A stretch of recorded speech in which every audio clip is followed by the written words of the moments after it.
बारिश के मौसम में प्याज के पकोड़े ना बने, ऐसा हो ही नहीं सकता दोस्तों। हाँ, लेकिन घर पे जो हम प्याज के पकोड़े बनाते हैं वो कभी भी बाजार जैसे नहीं बन पाते। मतलब बाहर से एकदम कुरकुरे हो और अंदर से सॉफ्ट हो। इस वीडियो में आप देखना दोस्तों कि आप कैसे बिल्कुल बाजार जैसे पकोड़े बना पाओगे। यही नहीं, इसको केकड़ा भज्जी क्यों कहते हैं, हाँ? ये भी इस वीडियो में देखना आप। तो फिर देर किस बात की दोस्तों, चलो फिर शुरू करते हैं। अब प्याज के पकोड़े बनाने इतने सिंपल होते हैं कि मैं आपको बोलूंगा कि सबसे पहले आप तेल गैस पर चढ़ाना। हाँ, लेकिन हाई फ्लेम पर मत रखना, इसको मीडियम फ्लेम पर ही रखना। तेल गर्म भी हो जाएगा, तब तक हमारी यहाँ पर सारा काम हो जाएगा। तो सबसे पहली चीज जो आपको ध्यान देनी है वो है दोस्तों कटिंग। प्याज की कटिंग आप कैसे करते हो ये बहुत मैटर करता है। मैंने कई बार ये चीज ट्राई करके देखी है।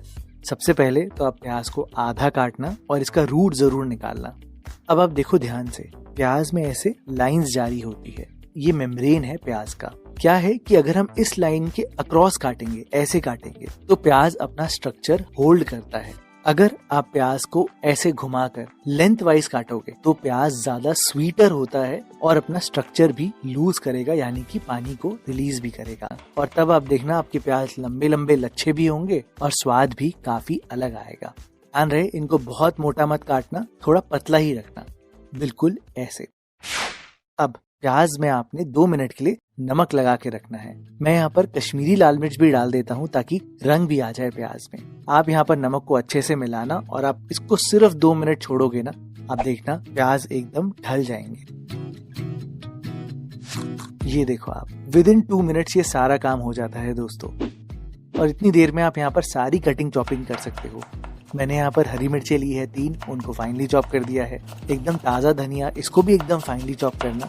अदरक और लहसुन ली है बहुत थोड़ी सी, इनको आप चाहो तो आप घिस के भी डाल सकते हो, कूट के भी डाल सकते हो, मैंने चॉप करके डाला है। और लास्ट चीज जो आपको चाहिए वो है कड़ी पत्ता। प्याज की भज्जी सिर्फ महाराष्ट्र में नहीं बनती दोस्तों, बल्कि साउथ इंडिया में भी बहुत बनती है। साउथ की भज्जी ज्यादा कुरकुरी होती है, महाराष्ट्र की जो भज्जी होती है वो कुरकुरी भी होती है, थोड़ी सॉफ्ट भी होती है। खैर, कुरकुरे से बात कर लेते हैं कोटिंग की।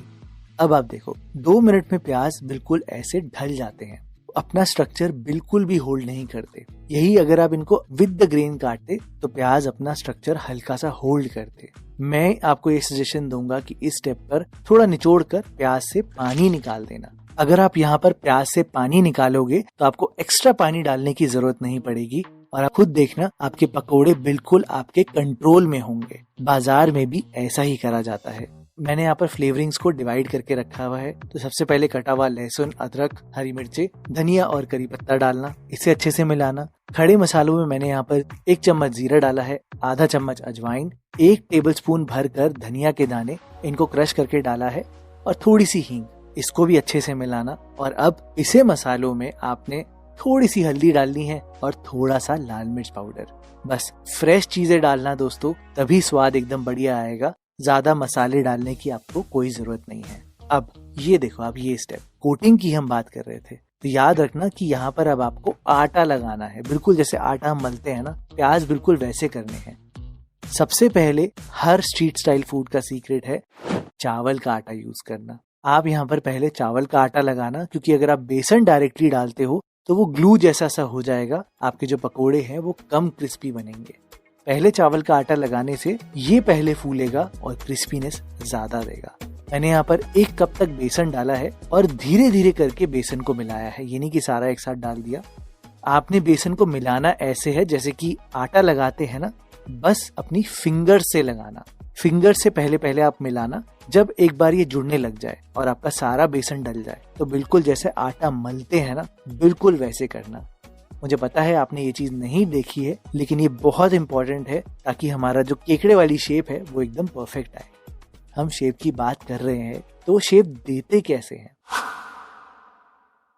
देखो, सबसे पहले तो आप यहाँ पर एक बोल में पानी डालकर रखना, आपको बहुत काम आएगा हाथ साफ करने के लिए। दूसरी बात कि आपने इनको एकदम फटाफट बनाना है। ऐसा नहीं है कि इनको रेस्ट करना है या थोड़ी देर आराम करना है। जितना आपका स्टार्च कम पानी पिएगा उतनी ज्यादा आपकी भज्जी कुरकुरी बनेगी। तो मैंने क्या किया कि इसमें सबसे पहले थोड़ा सा गरम गरम तेल डाला है। तेल हमारा गरम हो रहा था ना, तेल एक्स्ट्रा क्रिस्पीनेस देता है और आपको हेल्प भी करेगा होल्ड करने की।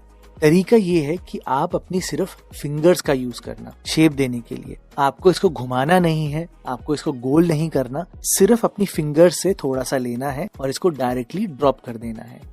आप खुद देखो कि ये जहाँ से फिंगर्स पकड़ रही है वहां पर ये थोड़ा मोटा बनेगा और फिंगर्स के जो एंड है वहां पर इसके लच्छे निकल रहे हैं, क्योंकि लच्छे ढीले हैं तो वहां से ये क्रिस्पी बनेगा। कोटिंग एकदम परफेक्ट होगी। आपने ऐसे हल्के हाथ से उठाकर डायरेक्टली गरम गरम तेल पे ड्रॉप करना है। और यहीं पर आता है हमारा चौथा पॉइंट, जो कि है फ्राइंग। इसे दोस्तों मीडियम हाई फ्लेम पर फ्राई करना, लो फ्लेम पर मत करना। गरम तेल होगा तो ये ज्यादा कड़क बनेंगे, करारे बनेंगे।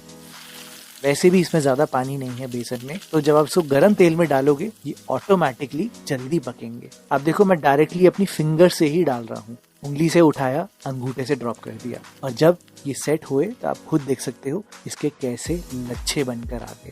दैट्स इट दोस्तों, यही है सारे इम्पोर्टेंट पॉइंट्स जिससे आप बिल्कुल बाजार वाले केकड़ा भज्जी बना सकते हो। बट इसे केकड़ा भज्जी अब कहते क्यों है?